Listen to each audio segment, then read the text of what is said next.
नाज़रीन, anti corruption की team Mehran university Jamshoro में छापो हणी रिकॉर्ड तहवील में वरतो है। इन हवाले से वधीक अपडेट करने के लिए असां टेलीफोन लाइन ते मौजूद है मेहरान टीवी जो रिपोर्टर इरफान बुरफत। जी इरफान, छा तफ़सीलात आहिनि?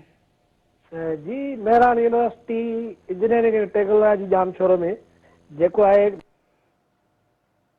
में वरी करप्शन थी आहे, उन हवाले सां बिल हुआ 2018 में उन वक़्त जो डायरेक्टर फाइनेंस हुयो सैयद साकिब अली शाह। उनजे दौरान तक़रीबन करोड़े रुपयनि जी करप्शन ॿुधाई पई वञे। उन करप्शन खां पोइ जेको आहे स्टूडेंट अफेयर जेको ऑफिसर हुयो गाज़ी खान परियार जामशोरो थाणे ते 2020 में जेको आहे उन केस दाख़िल करायो, जंहिंखां पोइ उहो कोर्ट में मुंतक़िल थियो, जंहिंखां पोइ कोर्ट जेको आहे हुकुम कयो त जेको एंटी करप्शन जे हवाले ई केस जेको आहे कयो वञे।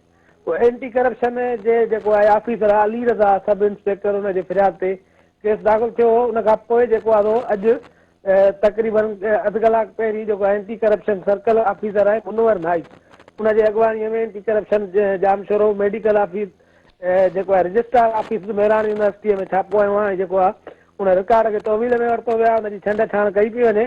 उन हवाले सां जेको समूरो रिकॉर्ड हो ऑफिस खे सील करे ऐं एंटी करप्शन जो अमलो उते वेठल आहे ऐं उहो हींअर रिकॉर्ड चेक कयो थो वञे।